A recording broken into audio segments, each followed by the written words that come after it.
छात्रों, मैं अध्यापक कैलाश पाटिल। आज हम अलंकार एवं उसके प्रकारों पर प्रकाश डालेंगे। सबसे पहले अलंकारी शब्द का अर्थ होता है आभूषण या गहना। अलंकार की हम परिभाषा देखते हैं। वाक्य की शोभा बढ़ाने वाले शब्दों को अलंकार कहते हैं। अलंकार के दो प्रकार होते हैं। पहला है शब्दालंकार और दूसरा है अर्थालंकार। सबसे पहले हम शब्दालंकार को देखते हैं।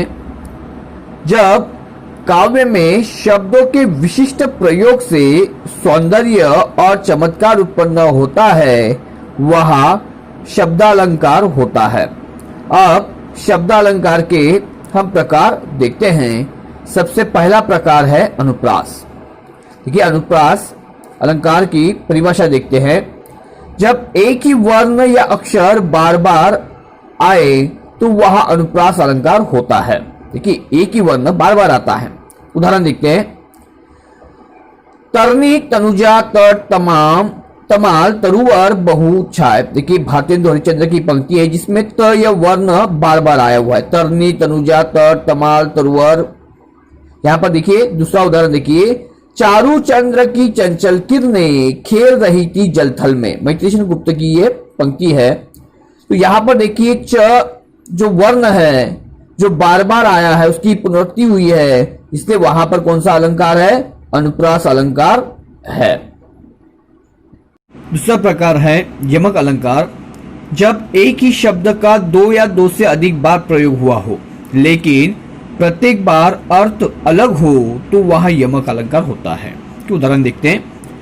कनक कनकते सुगुनी मादकता अधिकाय, या खाए बोराए जग वा पाए बोराए। देखिए, कनक कनक यहां पर देखिए एक ही शब्द दो बार आए हैं लेकिन हर एक शब्द का अर्थ अलग अलग है।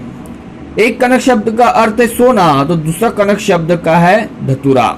धतूरा जहरीला होता है। देखिए, यहां पर बताया गया है कि यहां कनक शब्द का प्रयोग दो बार हुआ है। पहले कनक का अर्थ धतूरा अर्थात फल और दूसरे कनक का अर्थ सोना। अंत यहां यमक अलंकार है। मतलब दो शब्द आए हैं लेकिन दोनों का अर्थ बिल्कुल अलग अलग है। अब देखते हैं श्लेष अलंकार। जहां किसी वाक्य में एक शब्द की आवृत्ति बार बार हो किंतु प्रत्येक शब्द के अलग अर्थ निकलते हो, वह श्लेष अलंकार होता है। देखिए, वाक्य में एक ही शब्द बार बार आया है लेकिन हर बार उस शब्द का अर्थ अलग अलग हो। देखिए, यहां पर देखते हैं हम उदाहरण। रहीमन पानी रखिए बिन पानी सब सुन, पानी गए न उबरे मोती मानो चून। देखिए, रहीमन पानी पानी रखिए मतलब मान सम्मान इज्जत। बिन पानी सब सुन, पानी पीने वाला पानी। देखिए, पानी के बिना सब कुछ सुना है। न किसान खेती कर सकता है न हम जीवित रह सकते हैं। पानी गए न उबरे। देखिए, एक बार पानी गया, इज्जत गई तो वो वापिस आती नहीं है। मोती मानो चून। देखिए, यहां पर पानी शब्द कर एक ही शब्द है लेकिन हर बार उसका अर्थ अलग अलग बताया गया है। यहां पर देखिए। चरण धर चिता कर चितवन चारू और सुबिरन को खोजत फिरे कवि व्यभिचारी चोर। देखिए, इस पंक्ति में सुबिरी शब्द जो आया है लेकिन कवि, व्यभिचारी व्यक्ति एवं चोर सबके लिए सुबरीन शब्द का अर्थ अलग अलग है। देखिए, यहां पे सुबीर शब्द का प्रयोग एक ही बार हुआ है लेकिन इसके अर्थ एक से अधिक है। यहां सुबीर शब्द के तीन अर्थ है। कवि के लिए सुबीर शब्द का अर्थ है सुंदर अक्षर, व्यभिचारी के लिए सुबीर शब्द का अर्थ है सुंदर स्त्री और चोर के लिए सुबीर शब्द का अर्थ है सोना। अब अगले प्रकार की ओर बढ़ते हैं। अगला प्रकार है वक्रोक्ति अलंकार। वक्रोक्ति अलंकार वक्र टेढ़ा, उक्ति मतलब कथन, अर्थात जहां कहने वाला किसी शब्द को किसी दूसरे अर्थ में कहे परंतु उसको सुनने वाला उसको टेढ़ा या व्यंग्यात्मक अर्थ लेता है, वह वक्रोक्ति अलंकार होता है या कहते हैं। उदाहरण देखते हैं। राधा और कृष्ण का वार्तालाप है। देखिए, कृष्ण बाहर से राधा को आवाज दे रहे हैं। वह द्वार पर खड़े हैं और राधा को आवाज दे रहे हैं। द्वार पर कौन? प्रिय हरि। देखिए, आवाज लगा रहे हैं। राधा पूछ रही है कि द्वार पर कौन है? तब कृष्ण कहते हैं मैं हरि हूं। अब देखिए, हरि मतलब ईश्वर, भगवान। लेकिन राधा को लगता है हरि मतलब कौन? बंदर। तरु शाखा जाओ। देखिए राधा कहती है कि तुम्हारा मेरे द्वार पर क्या काम है, तुम तरु मतलब पेड़ की शाखाओं पर जाइए जाओ। प्रिय मधुसूदन। तब देखिए कृष्ण कहते हैं कि प्रिय मैं तुम्हारा मधुसूदन, मैं तुम्हारा कान्हा हूं। अब देखिए राधा क्या कहती है, तेरो का काम, तेरो का काम मतलब मधुसूदन मतलब राधा क्या लगता है कि मधुसूदन मतलब भौरा है, तो भौरा हमारे द्वार पर क्यों आया है? उसे तो देखिए फूलों के ऊपर गुंजन करना चाहिए। यहां पर कौन सा अलंकार होता है? वक्रोक्ति अलंकार होता है। मतलब कहने वाला जो कह रहा है लेकिन सुनने वाला उसके कहने का गलत अर्थ लगाता है, वहां पर वक्रोक्ति अलंकार होता है। अब बढ़ते हैं अर्थालंकार की ओर, उसके प्रकारों की ओर। देखिए अलंकार का दूसरा प्रकार है अर्थालंकार, या उसके हम प्रकारों को देखेंगे। अब देखिए अर्थालंकार कहते किसे हैं? जब काव्य में अर्थ के कारण सौंदर्य या चमत्कार उत्पन्न होता है वहां अर्थालंकार होता है। अब देखिए अर्थालंकार का पहला प्रकार है उपमा अलंकार। जहां दो वस्तु या व्यक्तियों में अंतर होते हुए भी उनकी आकृति एवं गुण की समानता की जाए वहां उपमा अलंकार होता है। उदाहरण देखते हैं, पीपल पात सरीस मन डोला। अब देखिए पीपल के पात मतलब पत्ते और मन दोनों को एक समान माना गया है। यहाँ पीपल के पत्ते और मन की समानता की गई है कि दोनों एक जैसे ही डोलते हैं, अर्थात मन की चंचलता की समानता पीपल के पत्ते के डोलने से की गई है, जबकि पीपल का पत्ता और मन दोनों ही अलग चीजें हैं। अंततः यहाँ उपमा अलंकार है। दूसरा है रूपक अलंकार। जहां उपमेय में उपमान का अभेद रूप से आरोप किया गया हो वहां रूपक अलंकार होता है, अर्थात एक वस्तु के साथ दूसरी वस्तु को इस प्रकार रखना कि दोनों अभिन्न मालूम हो, मतलब दोनों में कोई अंतर ही नजर नहीं आता है, दोनों में अंतर दिखाई न पड़े। अब देखिए इसका उदाहरण देखते हैं, चरण कमल बंदो हरि प्राई। यह भगवान के चरण अर्थात पैरों को अभेद रूप से अर्थात बिना कोई अंतर किए कमल कहा गया है। अंततः यहाँ रूपक अलंकार है। मतलब देखिए यहाँ पर भगवान के चरणों को क्या कहा गया है?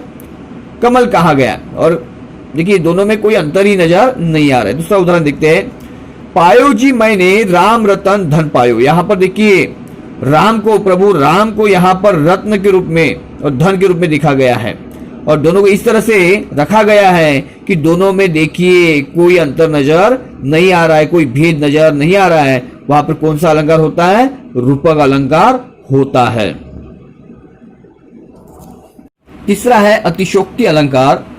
जब लोक सीमा का अतिक्रमण करके किसी बात को बहुत ही ज्यादा बड़ा चढ़ाकर कहा जाए तो वहां अतिशोक्ति अलंकार होता है। उदाहरण, पानी परात को हाथ छुओ नहीं, नैनन के जल सो पग धोए। देखिए इस पंक्ति का अर्थ क्या है? जब सुदामा जी श्री कृष्ण से मिलने आते हैं तो श्री कृष्ण उनके पैरों को धोने के लिए परात में जल मंगवाते हैं और उससे उनके पैर धोते हैं। लेकिन इन पंक्तियों में कवि ने कहा है कि श्री कृष्ण ने परात के पानी को छुआ भी नहीं और अपने आंसुओं से सुदामा जी के पैरों को धोया। यहाँ एक छोटी सी बात को बहुत ही ज्यादा बड़ा चढ़ाकर कहा गया है। अंततः यहाँ अतिशोक्ति अलंकार है। अतिशोक्ति अलंकार में देखिए कवि जो है किसी बात को बहुत ही बड़ा चढ़ाकर वहां पर प्रस्तुत करता है, वहां पर अतिशोक्ति अलंकार होता है, जैसे कि हमने उदाहरण देखा। उत्प्रेक्ष अलंकार। जहां उपमेय में उपमान की संभावना प्रकट की जाए वहां उत्प्रेक्ष अलंकार होता है, मतलब वहां पे संभावना होती है।